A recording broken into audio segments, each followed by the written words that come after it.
Welcome to Slaughterhouse Stories. I hope you enjoy the stories I have for you tonight.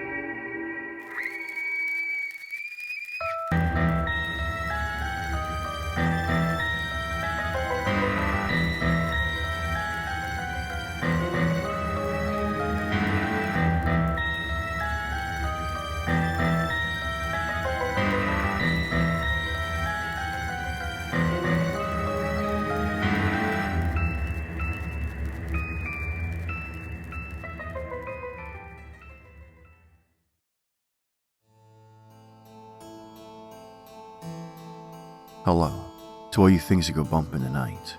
Hello to all you humans as well. Welcome to the show that brings you creepypastas, short scary stories, and dark horror-themed poetry from all across the world. This is the Slaughterhouse Stories Podcast, episode 39, El Sombreron.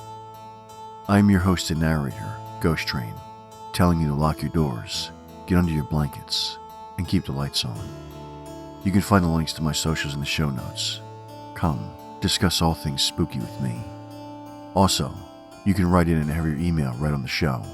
Email slaughterhousestoriespodcast@gmail.com with creepypasta requests, stories that you've written, or your own real-life paranormal encounters. Before we get to tonight's first story, I'd like to ask you a favor. If you're enjoying the show, please head over and leave a review through iTunes and help spread the word to your friends, family, the man in the black hat stalking you, whomever.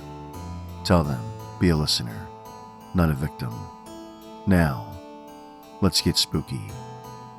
The first story I have for you tonight is about a kid arriving home from school, cold and wet from the rain. He changes out of his wet clothes and decides to hang out in bed and listen to some creepypasta narrations. But at this point, things were already starting to change. And when he finally figures out what's going on, he'll never be the same again. Put on some dry clothes, settle in, and enjoy dreamless sleep.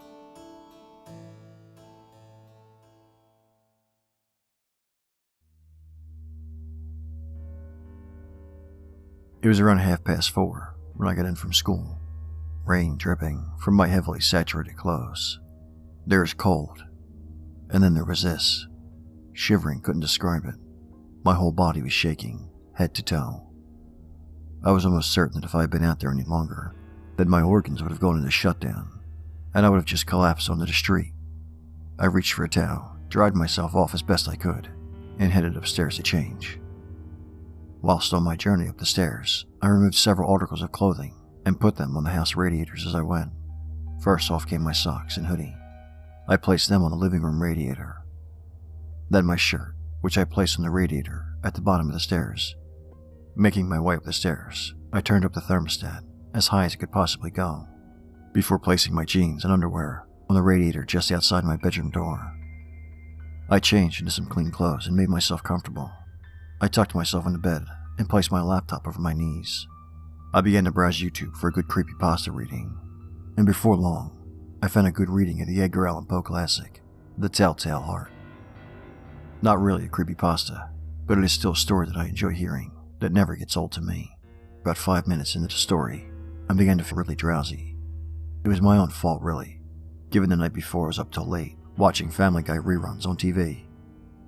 I made the decision to rest my eyes for a bit, while I listened to the story, given it had no video, and I had some time to kill before my mom got home and made me something good to eat. So I closed my eyes, and before long, my surroundings faded. The voice in the video dissolved into the sound of the pouring rain impacting my roof. My shivering stopped, and it felt as if I'd become a part of the air around me. The feeling was peculiar, but it was a nice feeling, and so I did nothing to fight it. I just drifted off into an unusual form of dreamless sleep. After a short while, I sprung out of my bed with an unusual amount of life. I felt so well rested. I looked at my clock. I had only been sleeping for half an hour. Normally, I would have been a tad suspicious of this, but given how amazing I felt, I just threw caution to the wind and went about my business. My parents were home, both of them. This was unusual, I thought. My dad is never home this early. My mom was on the phone. She sounded worried.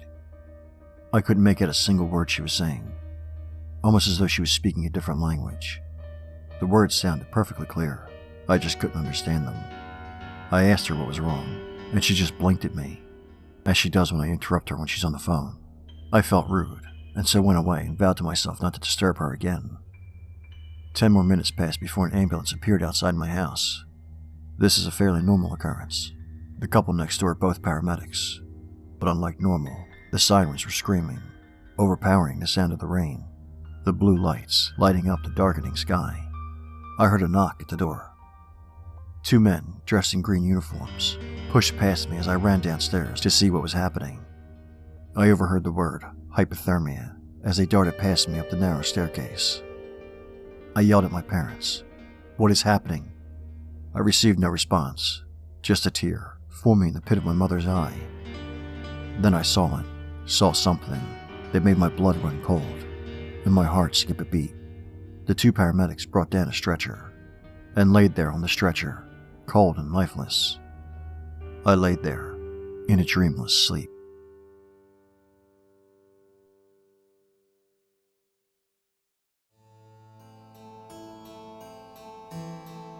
Well, you see, humans, one moment you could be happy, content, and relaxed, but then, without any warning, you find yourselves in my realm with no way to go back, unless you start a podcast. While you think about how quickly you can join me, I'll move us quickly to the next story. This one involving a 12-year-old boy who's in charge of watching his 8-year-old brother, Danny. A needed trip to the supermarket ensures that life for him and Danny will change in a way that leaves one brother feeling guilt for the rest of his life. Stay under your blanket, check on your siblings, and listen to Danny Boy.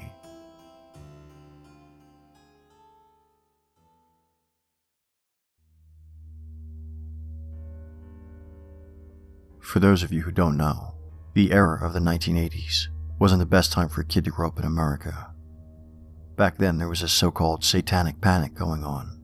Kids were going missing left and right, and everyone was convinced that the cults were to blame. This blame it on Satanist attitude was especially apparent where I grew up in South Carolina. Around there, blaming non-Christians for problems was as much a part of the culture as guns, sweet tea, and going to church on Sundays. I grew up in a small town in the Sunshine State, but the state soon proved to grow cloudier and cloudier around me as time went on. Things began to go downhill for me when I was 12 years old. I grew up in a little one-story house with my parents and my 8-year-old brother, Danny. It's safe to say that Danny could be pretty annoying sometimes. In fact, looking back, I'd say he was on my nerves more than he was off. Still, deep down, I loved the kid. Once in a while, he and I got along, and the moments that we did see eye to eye, well, they were truly memorable. Our times together ceased on April 13, 1984. That day seems like a dream to me now, a distant memory. Danny and I had just gotten home from school. Our father was still at work, and my mother was gone too, leaving a note in the fridge for us. Went to Jen's. Please run to the supermarket and pick up eggs so I can make your cake. The following day was my birthday. I'd almost forgotten. I told Danny to stay put while I ran to the store, but the little bugger informed me that he was coming along. Of course, I argued with him. I did not need him coming along with me to the store. He had been annoying me the entire walk home from school. As I argued with him, I knew in the back of my mind that I had to take him. I mean, come on, the kid was 8 years old. I couldn't leave him home alone. My parents would kill me for that. I finally gave in, told him to shut his mouth and keep it shut, and sit out the door with him. Of course, the little annoyance bugged me the entire way. By the time we got to the supermarket, I was about ready to clobber him. All I did, however, was pull him to the side and scold him for about a minute. Looking back on it now, I wish I hadn't. I wish I just embraced his annoyingness. Well, I turned away from the brat and made a beeline through the store, towards the poultry aisle. Always having trouble finding things in the supermarket, I was overjoyed I was able to find the eggs. I found the aisle, opened the fridge door, and grabbed the eggs. All that was left to do was check out and find Danny. I couldn't believe it. I hadn't even kept track of my little brother after I'd scolded him. I frantically searched the store, and after not being able to find him for several minutes, I began to ask customers if they'd seen a short, blonde-haired boy. No one had a clue. I even resorted to getting customer service to call for him, but my little brother didn't come. The worst part was going home and telling my parents. I felt terrible. The next day was the worst birthday ever, as you can imagine.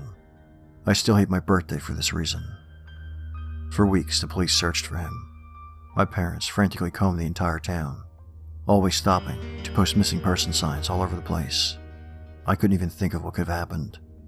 I was scolded by my parents every night for it. My dad quickly slipped into depression, taking to alcohol as a means of escape. After a month, the search was called off. No one had any idea of where Danny was. He had disappeared without any trace. A couple of weeks after the search was called off, the police called in my parents, showing them a photograph they'd found in the parking lot of an abandoned store.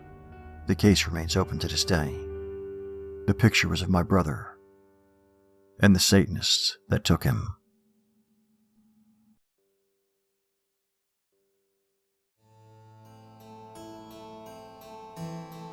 Poor Danny, ripped away from his loved ones, never to be seen again. Imagine the guilt you must feel as the brother. All you had to do was watch your little brother, and you couldn't even do that. Now, who knows where Danny ended up?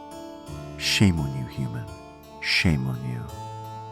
But while you all think about poor Danny, let me give you this week's recommendation. For the final recommendation for Latin American Heritage Month, I'm again recommending a massive podcast that has done so much to bring Latin American myths to the masses, and has inspired not just other podcasts, but TikTok accounts, and no small amount of thieves. One of my favorite podcasts is Spooky Tales. Join Christine and MJ every week as they bring you not just the most well-known, but also the little-known myths from all over Latin America. Not just La Llorona, but also the Island of Dolls, or La Tunda. This show is fun, funny, and dripping with all things spooky. So if you're not already one of their legions of fans, go check them out and enjoy. You won't regret listening to a Spooky Tales. Now that I've given you this week's recommendation, let's take a trip down to open mic night at Beelze Pub.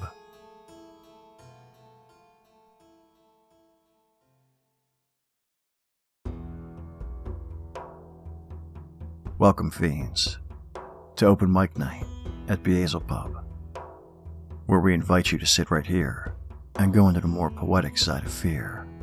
Poems of murder, creatures, and ghosts. All the things that scare you the most.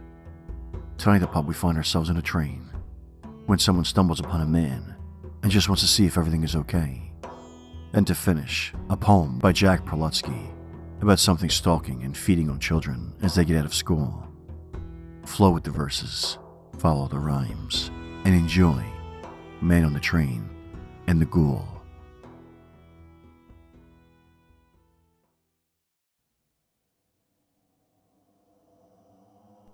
I once saw a man on the train who seemed he was in a lot of pain.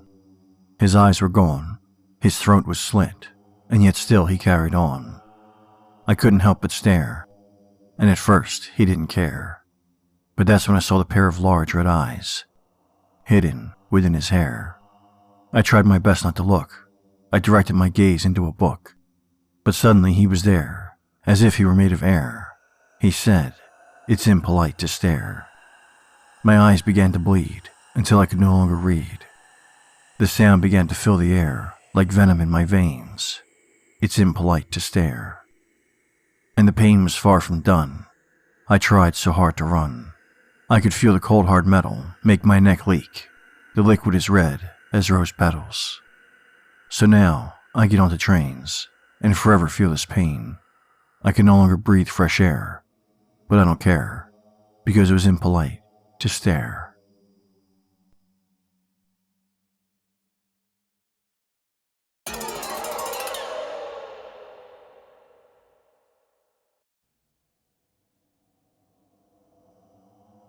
The gruesome ghoul, the grisly ghoul, without the slightest noise, waits patiently beside the school to feast on girls and boys.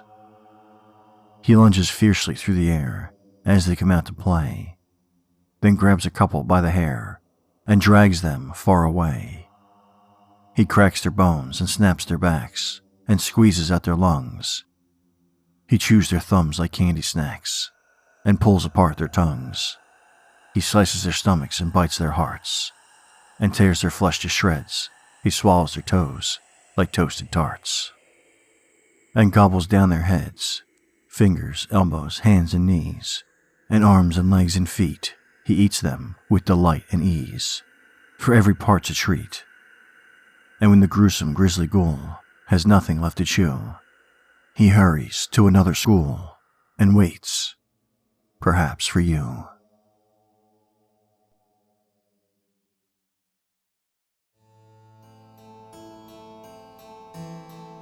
Don't forget, human, no matter your intention or how much you say you weren't, it's impolite to stare. And be mindful of your children. The ghoul is very hungry, and you never know if it's going to get his claws into your child. But as you peek around, looking for the hungry ghoul, let's leave the pub, get back home, and move into the last story of the night. One more time, this is Latin Horror.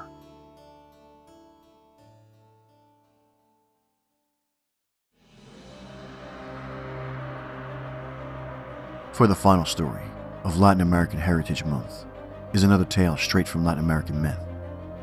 This one about a man in black, wearing a big black hat, stalking at night, looking for the worst of humanity. It seems that many places in Latin America have a story about this man in black, this black rider. So lean back, stay off the streets, and listen to El Sombreron.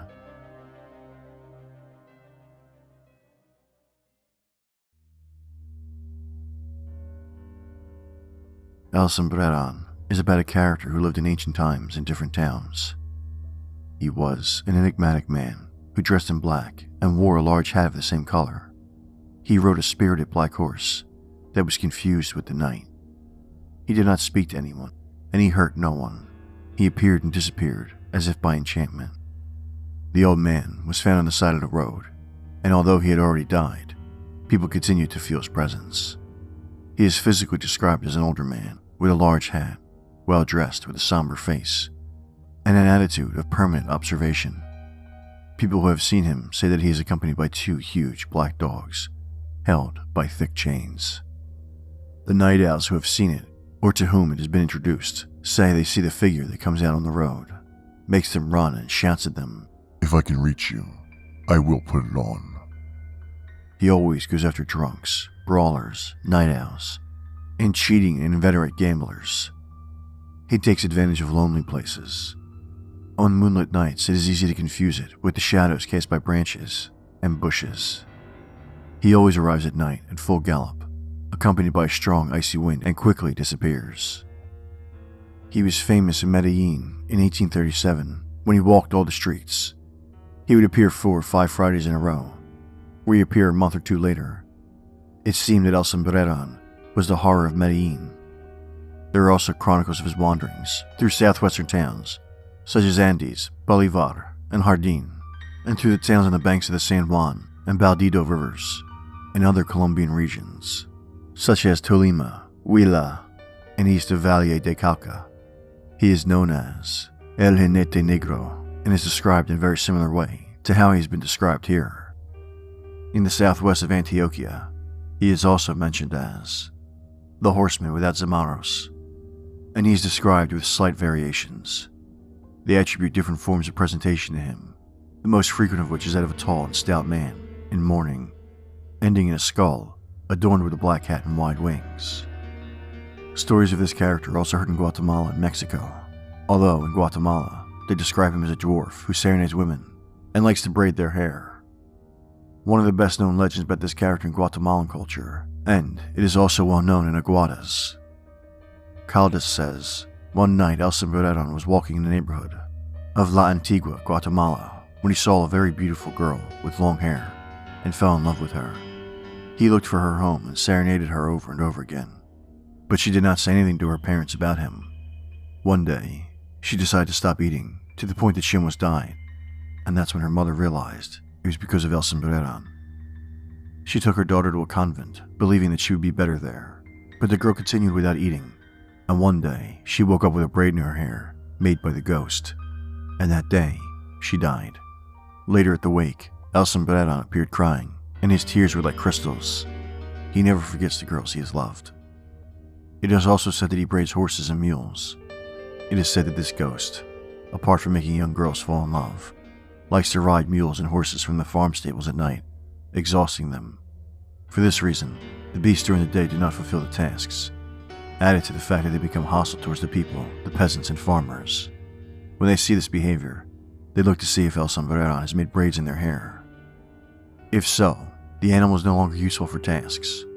One way to know if El Sombreron is doing his thing in farms and houses is to place, either near the balcony of a home or near the stables, a chair and freshly made pine table, along with brandy and a guitar on a moonlit night, and everyone must keep quiet. Only then will the guitar and the songs of El Sombreron be heard. Only then will the guitar and the songs of El Sombreron be heard. El Sombreron is attracted to girls with long hair and big eyes. Therefore, when it is suspected that he's after a young woman, her hair must be cut, so that El Sombreron does not take the soul of the young woman.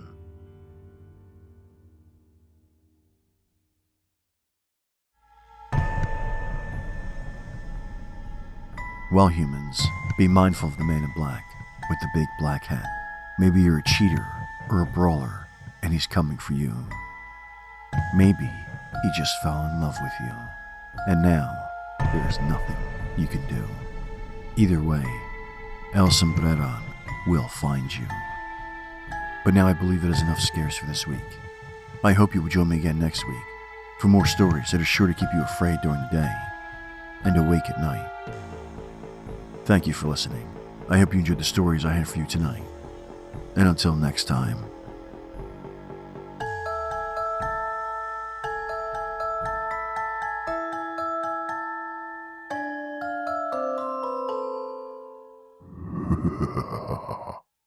Stay spooky.